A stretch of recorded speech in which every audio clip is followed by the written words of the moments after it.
¿Qué tal? Buenos días, bienvenidos a República. En este miércoles 2 de octubre les saluda Wendy Monterrosa. A inicios de esta semana, el ministro de Hacienda, Nelson Fuentes, presentó a la Asamblea Legislativa el proyecto de presupuesto para 2020. El plan de gastos tiene un total de 6.426.1 millones de dólares, una reducción de 287 millones en relación al de este año. Hay que tomar en cuenta que el presupuesto actual incluye una partida para la emisión de 800 millones para pago de bonos que se vencen en diciembre. Para su aprobación, este presupuesto requerirá de mayoría calificada en la Asamblea Legislativa porque incluye 755 millones de deuda que se emitirán durante 2020 a través de títulos valores. En la asignación de fondos destacan carteras como Educación, por ejemplo, que contempla un incremento para el próximo año de 42.5 millones. Una cartera clave como Seguridad también tiene un incremento de 47.5 millones en relación al de este año, adicional a los 129 millones que se esperan recaudar de la contribución especial que se carga a la telefonía.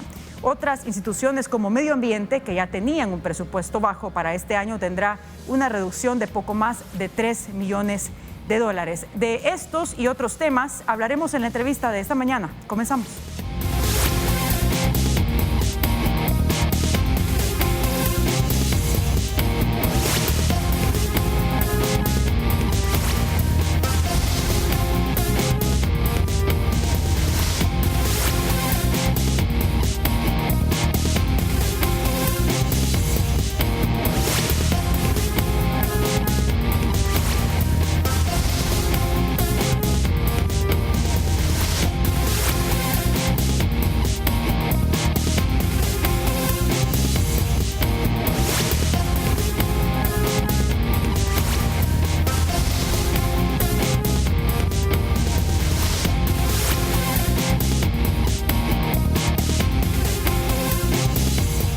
Bien, y como lo poníamos en contexto en la introducción de este espacio, vamos a hablar del presupuesto general de la Nación para 2020. Vamos a conocer cuáles son las principales asignaciones, los incrementos que tienen algunas carteras clave de nuestro país y también algunos descensos que hemos conocido hasta el momento. En este plan de gasto se puede establecer cuáles son o van a ser las prioridades del gobierno en algunas instituciones y temas que son importantes. Damos la bienvenida al ministro de Hacienda, Nelson Fuentes. Ministro, bienvenido, ¿cómo está? Buenos días, Wendy. Buenos días a todas las personas que nos acompañan esta mañana. Como siempre, es un honor acompañarlos y estar aquí para cualquier consulta. Ministro, antes de entrar en detalles, me gustaría que nos hiciese una breve descripción de unos 2 minutos máximo sobre este plan de gastos que ustedes han presentado a inicios de esta semana a la Asamblea Legislativa. Bueno, la verdad que este es un presupuesto bastante completo, diría yo. Estamos en 6.426 millones. Es un presupuesto que contempla distintos ejes. Estamos hablando de temas de seguridad, temas de salud, de educación. Contempla un tema salarial, contempla un tema de inversión pública, contempla encontrar aquellos aspectos en los cuales habían algunos déficits que la población estaba solicitando. El caso más particular, Wendy, es el tema de los medicamentos. Y luego la estructura del presupuesto tiene un área de ingresos que lleva, digamos, acorde un crecimiento de más o menos 3.6% de ingresos tributarios. Lleva algunos ingresos adicionales por parte de la CIGET. No lleva deuda pública ahorita, digamos, es una solicitud de 755 millones para que equilibre el presupuesto del Estado en materia de ingresos y en materia de gasto público. Y quizás, digamos, había muchas cosas pendientes que no se habían tomado en consideración y hemos tratado, por ejemplo, de cubrir la alimentación de la policía y la alimentación del Ministerio de Defensa, que si tú recuerdas hemos ido 4 veces al año, digamos, a solicitar el incremento de alimentación para la policía y para el Ministerio de Defensa, y ahora hemos llevado, digamos, el 100% de ese rubro, digamos, al presupuesto. Entonces, ¿qué más lleva este presupuesto? Pues el tema, por ejemplo, del organismo de inteligencia del Estado, lleva inversión en educación, que estamos más o menos por encima estamos arriba de los 1.000 millones, ¿verdad? Igual se habla pues de un crecimiento pues, de unos 3 millones a la Universidad de El Salvador, y sin duda alguna creemos que es un presupuesto robusto, muy fuerte, y que está un poco más acercado a la necesidad de la población y a la necesidad de invertir en temas como el Ministerio de Educación. Sí hay algunas carteras que están disminuyendo, digamos, porque había que tomar decisiones de política, y no es porque no se hubiera requerido los recursos para ellos, pero hay que entender que los recursos son limitados y que hay que determinar cuáles son las estrategias que tiene este presupuesto, cuáles son las prioridades que tiene este presupuesto 2020. Disminuyen instituciones como ANDA, alrededor de 11 millones de dólares. ¿A qué se debe esto? Una de las instituciones más demandadas por la población. Hay una proyección de ingresos que es menor. Se le limitan también algunos préstamos, es decir, se terminan algunos préstamos que tenía ANDA y ellos están pasando de 221 millones a 210 millones. Hay una reducción, perdón, de 221 a 210, hay una reducción de más o menos 11.1 millones. Lo mismo pasa con con CEPA, que pasa de 140 a 151. Ahí hay un incremento de 11, pero lo principal ahí es que en el primer semestre del año, Wendy, se hizo un movimiento de personal de 430 personas que pasaron de bienes y servicios a salarios. Y este Ministerio de Hacienda en aquel momento, Wendy, debo decirlo claramente, dio una opinión negativa a ese incremento. Y aún así se dio. Entonces, ese es el incremento que nosotros estamos viendo de 11 millones en CEPA. Y en el caso de CEL hay una reducción importante de gastos de bienes y servicios que ha hecho, digamos, el presidente de CEL pasando de 362 millones a 345. Este presupuesto, ministro, requiere de más endeudamiento. Si le quitamos los 800 millones que se contemplaban para este año de la emisión de bonos, ¿cómo se explica esa brecha de 755 millones que se tiene para 2020? Bueno, Wendy, este es un tema importante que se conozca en la población, que se entienda en los partidos políticos, en las fracciones, en los diputados y que las diputadas puedan comprender este tema, ¿no? Porque decir, mire, el financiamiento es de 755 millones de dólares, claramente es preocupante, Wendy. Claramente se entiende que el monto es amplio, pero que es el límite máximo al que podemos encontrarnos en el marco de los parámetros fiscales, eso es importante decirlo. Pero ¿qué hay, ¿qué hay en esos 755 millones? El año pasado se aprobaron para gasto del presupuesto 497, que es en alguna medida gasto recurrente del presupuesto que se va necesitando. Por ejemplo, con esos recursos pagamos el FODES, con esos recursos pagamos el sistema de pensiones, con esos recursos pagamos algunos subsidios, con esos recursos pagamos el ITSFA. Entonces, esos gastos, a medida que van aumentando en el tiempo, se van haciendo recurrentes, siguen siendo recurrentes. Pero estos 755 millones, ¿hacia dónde van, ministro, para el 2020? A eso voy, Wendy. Entonces, lo que te quiero hacer ver es que aumenta los 122 millones de FODES, aumenta alguna inversión pública, aumenta el escalafón de salud. Todos esos incrementos, más los incrementos de inversión pública, nos hacen un total de 755 millones. Y pudiera leerte un poco cuál es esa gran brecha, pero lo que voy es lo siguiente.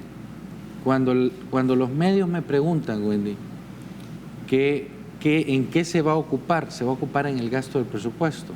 Y debo decírtelo de esa forma, porque ahora hay una demanda de inconstitucionalidad del ejercicio 2019 sobre en qué se van a utilizar los recursos del ejercicio 2019, del endeudamiento 2019.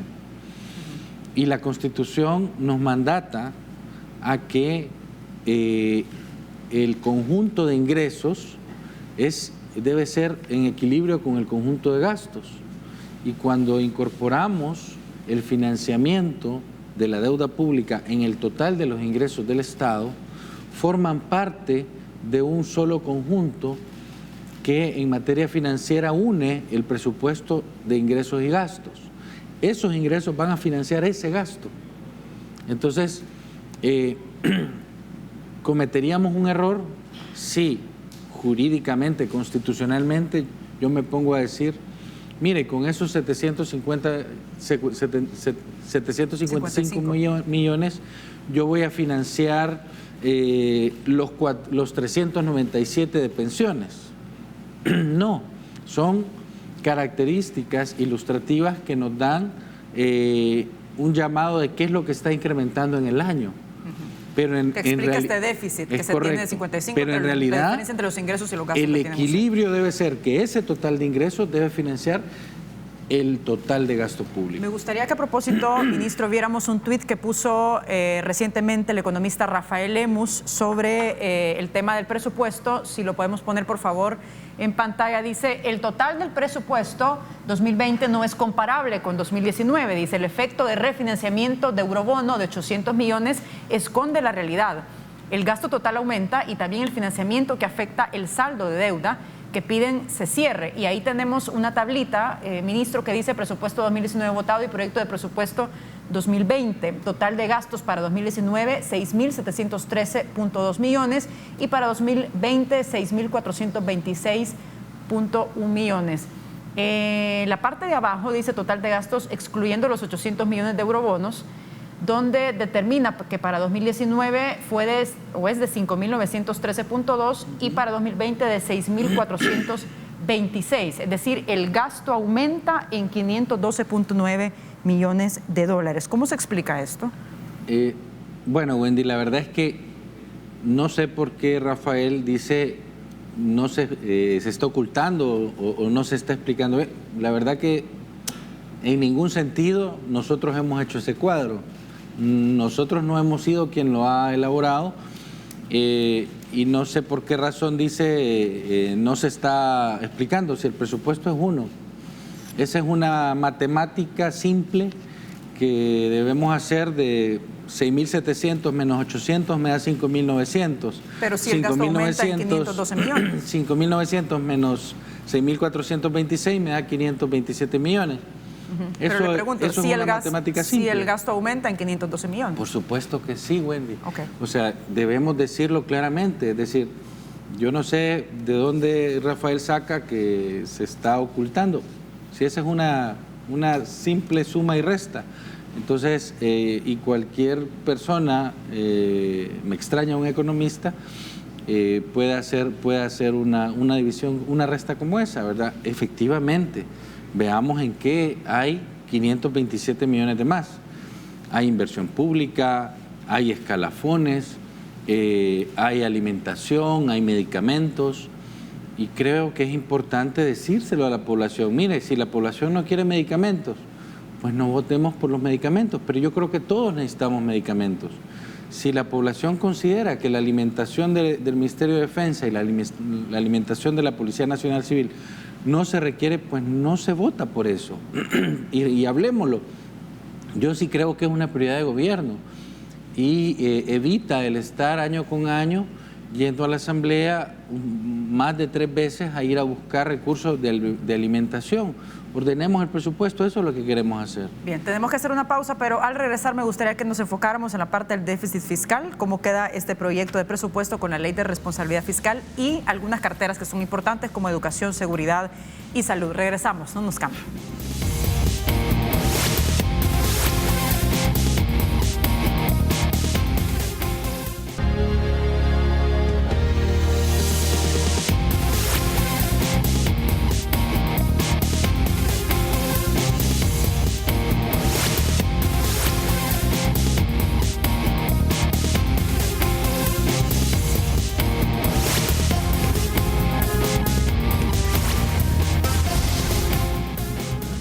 Bien, estamos de regreso esta mañana y como puede ver en pantalla, estos son algunos elementos que componen el presupuesto para 2020. Tenemos en pantalla el Organismo de Inteligencia del Estado. En este año tiene un presupuesto de 32 millones y para el próximo año se estipulan 17.5 millones. En salud se tiene actualmente 668.2 millones y para 2020 755.8 millones. Tiene un incremento, también tiene un aumento educación. Este año contempla el presupuesto 997.2 millones y para 2020 1.039.7 millones. Y seguridad, como lo puede ver en pantalla, también tiene un incremento. Ministro, hay carteras como medio ambiente, por ejemplo, como economía, como lo hablábamos, como ANDA, que no tienen un aumento, sino que tienen un descenso. Sí. Igual son carteras importantes. Sí. ¿Por qué se estableció esa diferencia? Porque si lo comparamos con educación, tienen un incremento, pero resulta un incremento insuficiente para poder transformar la educación en el país y atender los principales problemas que tiene el sistema. Bueno, la verdad es que este es un tema importante porque había una apuesta, ¿no? ¿Cuáles son? La pregunta que el Estado se hace, el gobierno se hace, el órgano ejecutivo es ¿cuáles son las prioridades que deben regir el ejercicio 2020? Y entonces aquí hay decisiones de política, como te decía en un principio, que hay que tomar, de política económica. ¿Cuáles son aquellas carteras sobre las cuales el Estado debe priorizar acercarse a la población? Y hay una definición. El plan de gobierno, el plan de desarrollo, dice lo primero que debemos hacer es en materia de seguridad. Y entonces avancemos en materia de seguridad. Los recursos que necesite seguridad, avancemos. Y se define dar los incrementos, se define dar la alimentación y los recursos necesarios para eso. Igual el tema del plan control, que no es presupuesto, pero que ahí está.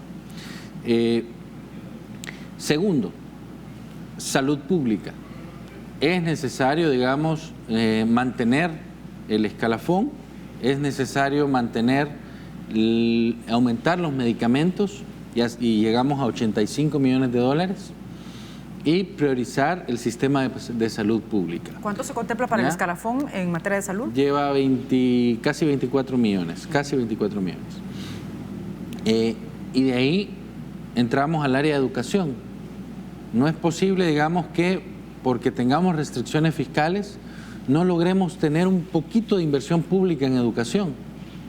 Y con un presupuesto, digamos, de 1.000 millones debemos avanzar. El Estado debe ir al sistema educativo y encontrar, digamos, un esfuerzo por mejorar la infraestructura escolar. Entonces, ahí están definidas, Wendy, las prioridades de gobierno. Y sobre esa base tenemos que tomar decisiones de dónde quedan las otras carteras. En educación me quiero detener un poquito, ministro, sí, porque me llama la atención un punto. Si bien tiene un incremento de 42.5 millones, sí, en porcentaje es alrededor de 4.2%, si no me equivoco, más o menos. 3.75% del PIB. Ajá, pero en porcentaje de incremento sí, respecto a este año creo que son 4%. Pero al revisar el porcentaje de incremento que tiene un ministerio como la Defensa, tiene un incremento, un porcentaje del 18%. No hablo tanto en comparación de cantidades, porque lógicamente los montos para el Ministerio de Defensa y para Seguridad son distintos, sino que lo que le pregunto es en tema de prioridad de este gobierno.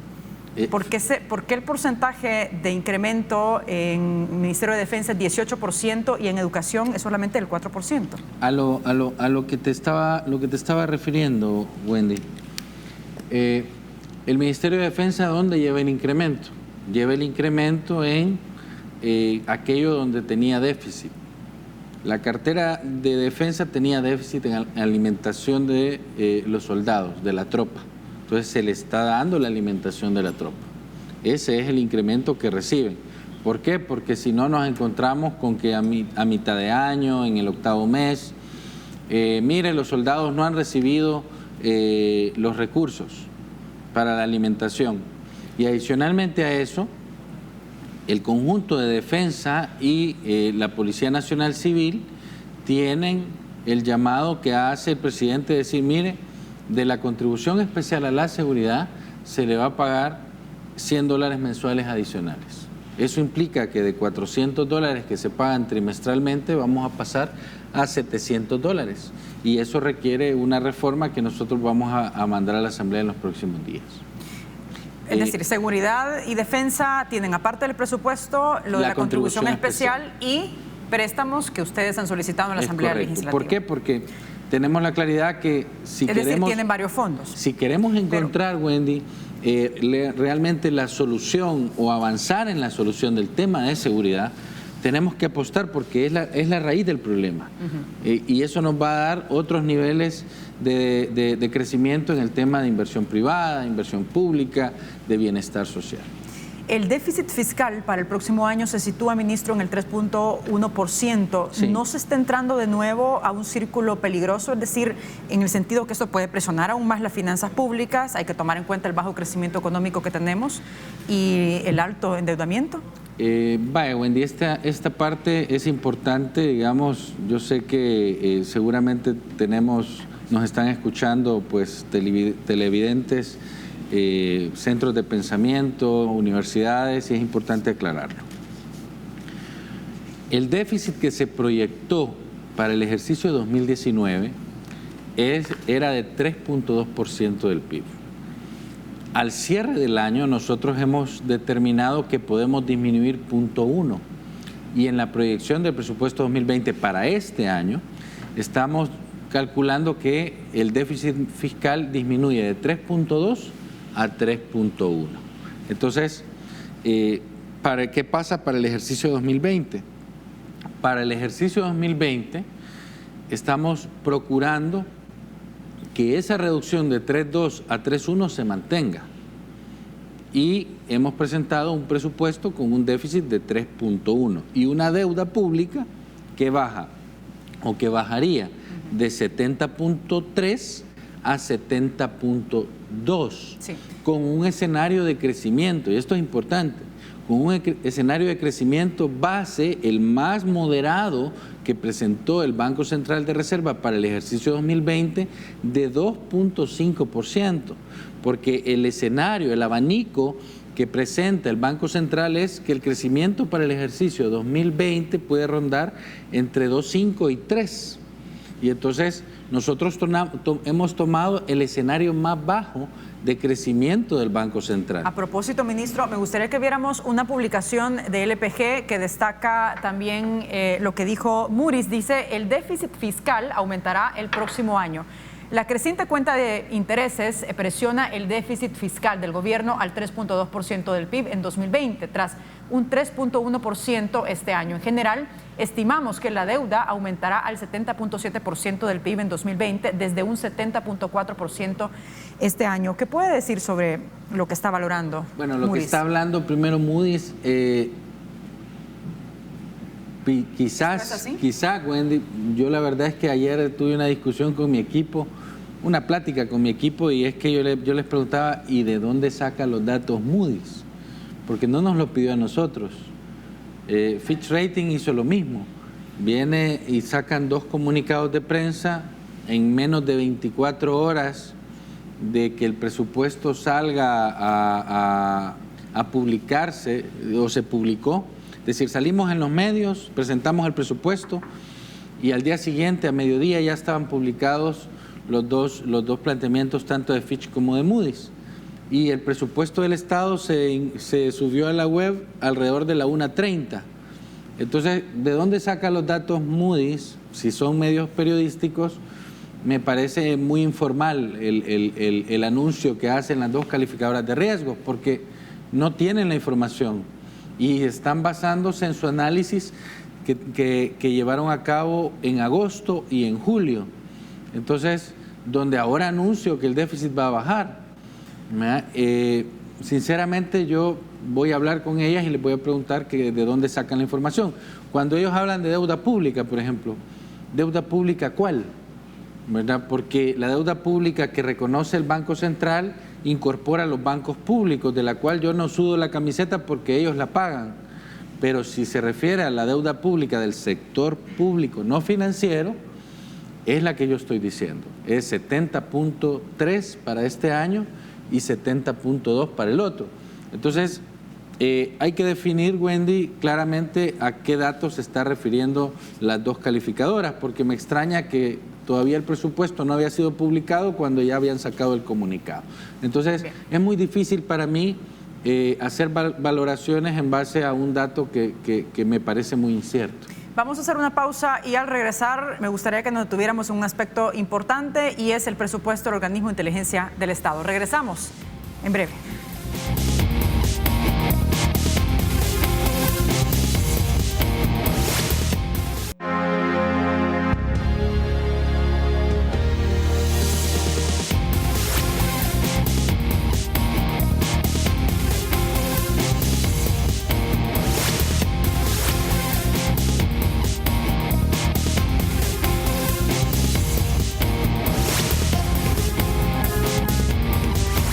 Estamos de regreso esta mañana conversando con el ministro de Hacienda, Nelson Fuentes, sobre el diseño del presupuesto para el próximo año. Y el presidente Nayib Bukele ha hablado en diferentes ocasiones sobre la eliminación de la partida de gastos reservados. Hay que recordar que en el año 2010 la Sala de lo Constitucional declaró inconstitucional la partida secreta. El presidente también ha dicho que para el 2020 se va a reducir el monto, es decir, los recursos que van destinados al organismo de inteligencia del Estado y que estos se van a auditar. Antes de conocer su valoración, me gustaría que viéramos unas declaraciones de la diputada del FMLN, Yancy Urbina, sobre este tema. Adelante. ¿Qué es lo que está sucediendo?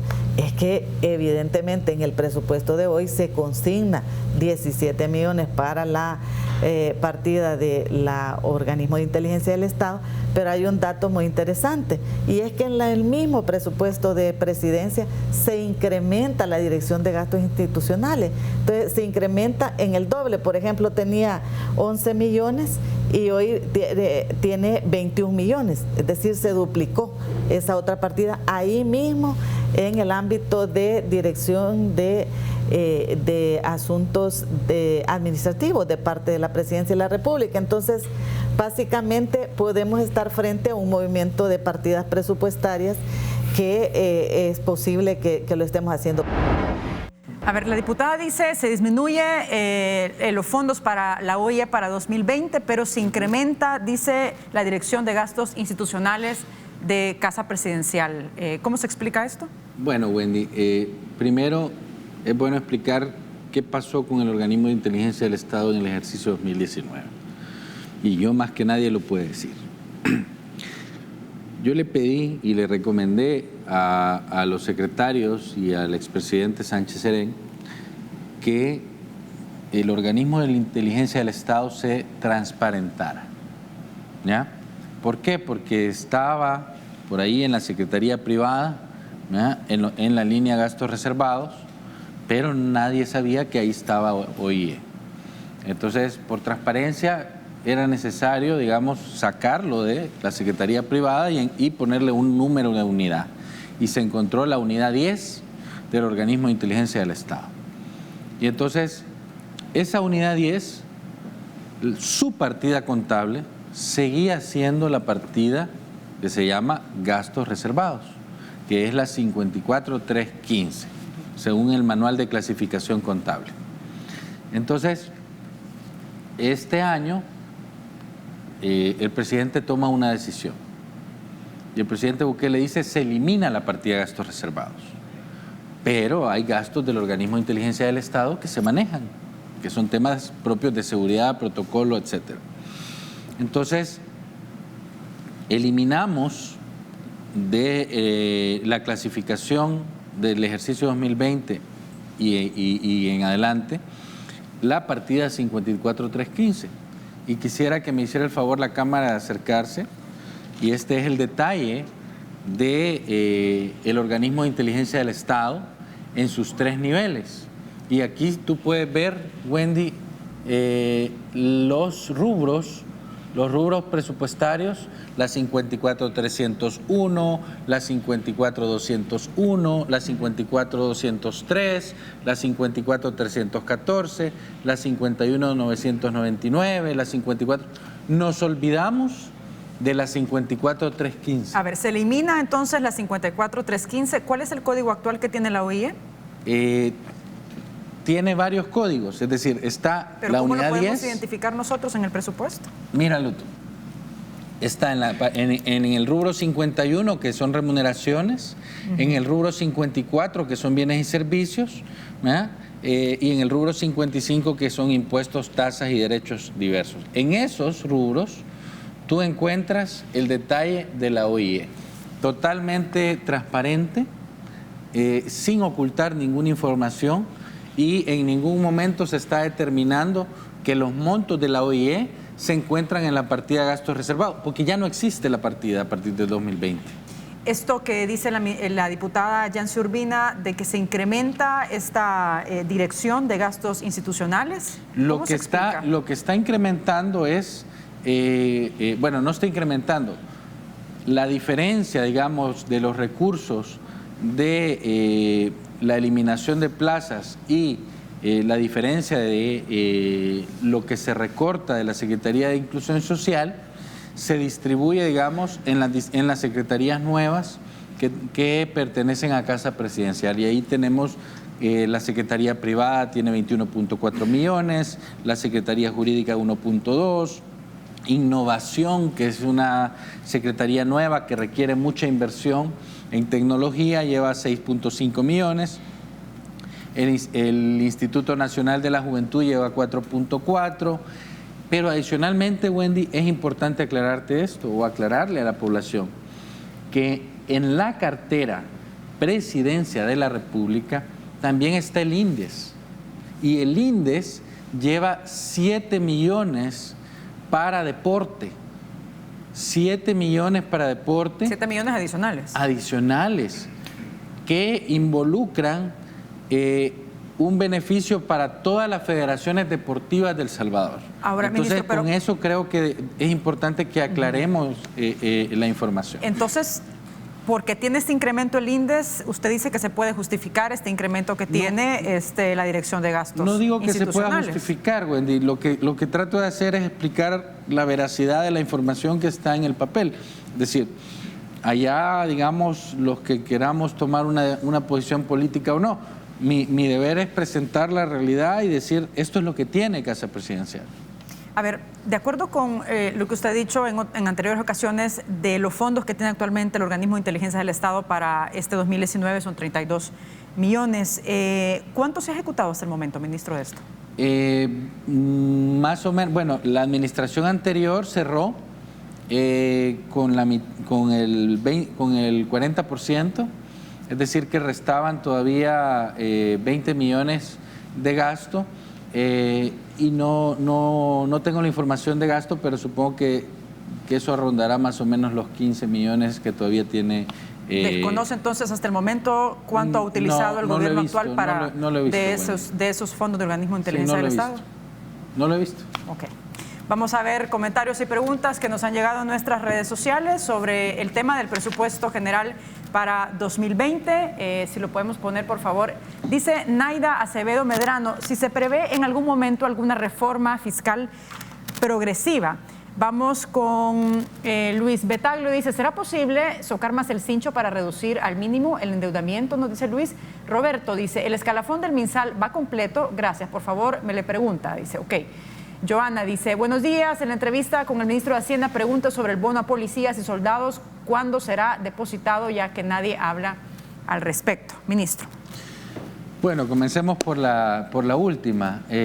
Nosotros esperamos que en esta asamblea se apruebe, digamos, el bono de los soldados y los policías. Si la asamblea lo aprueba esta semana, nosotros vamos a pedir al diario oficial que se publique, si no el mismo día, el día siguiente, ¿verdad?, para poder hacer efectivo la próxima semana el bono. Al mismo tiempo ya estamos preparando el decreto para el tercer trimestre del año, ¿verdad?, y no esperar a que haya recaudación o que tengamos el total de la recaudación, sino que vamos a hacer una proyección de ingresos y en base a esa proyección de ingresos vamos a solicitar que se pague el bono. Si vamos a hacer una reforma progresiva, sí. O sea, el planteamiento es que debemos avanzar, digamos, por la progresividad del sistema tributario. Es decir, debemos enfocarnos más en combatir la evasión y la elusión fiscal, la facturación electrónica, pero adicionalmente tenemos que encontrar medidas que mejoren la tributación de la relación de impuestos directos con indirectos. No estoy diciendo que vamos a aumentar impuestos, Wendy, estoy diciendo que vamos a mejorar el sistema de tributación, digamos, eliminando esas distorsiones que puedan existir. Por ejemplo, el sistema de precios de transferencia.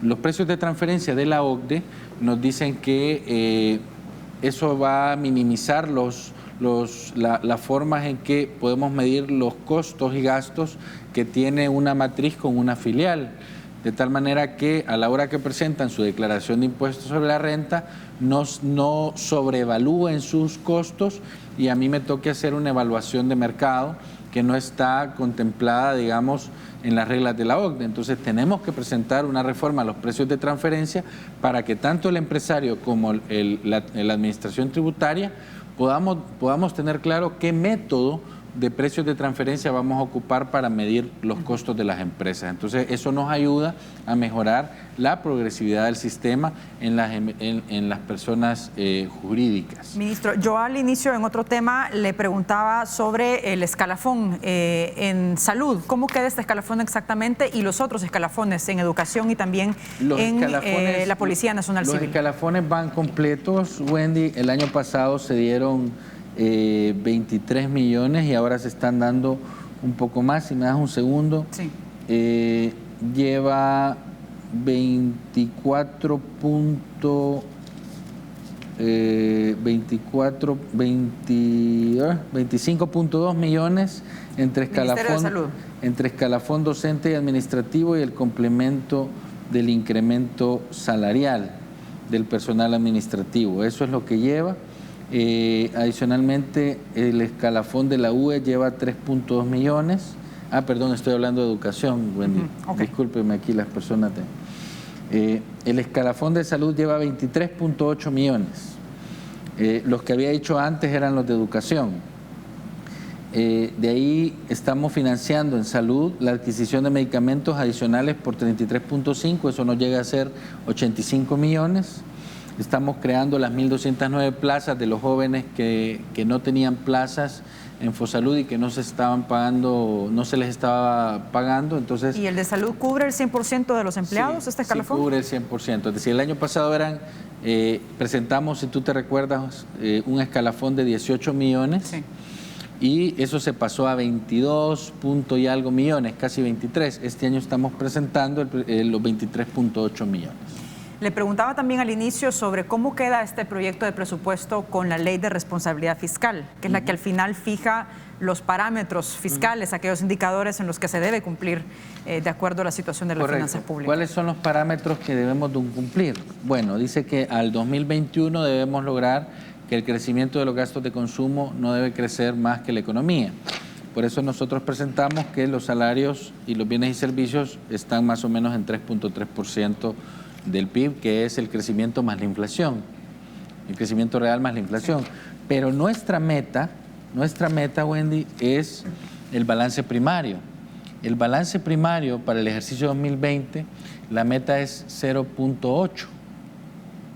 Entonces, y estamos incorporando un balance primario del 1%, o sea, estamos por encima, 0.2% de nuestra meta de balance primario. Esa es la meta que tiene el año 2020 en la Ley de Responsabilidad Fiscal. ¿Qué debe lograr esa meta? Mantener que la deuda tienda a la baja. Entonces, aquí había una decisión que tomar. Si el Estado, digamos, lo que necesita es disminuir su deuda pública, pero al mismo tiempo invertir, entonces encontremos un límite, una línea muy delgada en la cual podamos decir, hasta este monto la deuda todavía sigue disminuyendo y se invierte un poquito, ¿ya? Y estamos invirtiendo mucho, ¿verdad? Porque hay grandes proyectos que continúan. Tenemos más o menos 1.200 millones, 1.243 millones que van de inversión pública en todo el presupuesto ordinario, extraordinario, los presupuestos especiales, los presupuestos de las instituciones. Ahora, el desafío está en mejorar la ejecución también de la inversión pública, ¿no? Entiendo que el 2018 cerró con una ejecución, 2018 con 63% de ejecución. Para mí el principal desafío es subirlo. El principal desafío, Wendy, es el tema del crecimiento económico. Es decir, si nosotros logramos crecer de 2.5 a 2.8 a 2.9, nosotros estamos disminuyendo todas las variables fiscales. Pero ¿por qué puedo decir que tenemos una capacidad de invertir para el próximo año? Hay 1.158 millones de inversión privada que ya está lista para comenzar en enero del 2020. Entonces, nosotros hemos sido conservadores y yo el lunes que vaya a la Asamblea le voy a presentar por sector a la Asamblea Legislativa, a la Comisión de Hacienda, cuáles son aquellas inversiones privadas que comienzan a invertir en enero, que ya comenzaron ya tomaron la decisión de invertir en El Salvador y que eso nos da expectativas muy positivas de cuánto puede crecer la economía. Pero nosotros, vuelvo y repito, hemos sido los más conservadores en los datos del Banco Central, pero tenemos la claridad de que el otro año hay grandes inversiones que nos van a hacer diferencia. Ministro, le agradezco mucho por habernos acompañado esta mañana. Por supuesto que más adelante seguiremos conversando porque hay mucho más que preguntar sobre el presupuesto del próximo año. Y aquí estamos a tus órdenes, Wendy, a las órdenes de la población y encantado de seguir platicando estos temas que tanto nos apasionan. Perfecto, muchas gracias. Gracias, Wendy. Hacemos una pausa, regresamos enseguida con más de República. No nos cambie.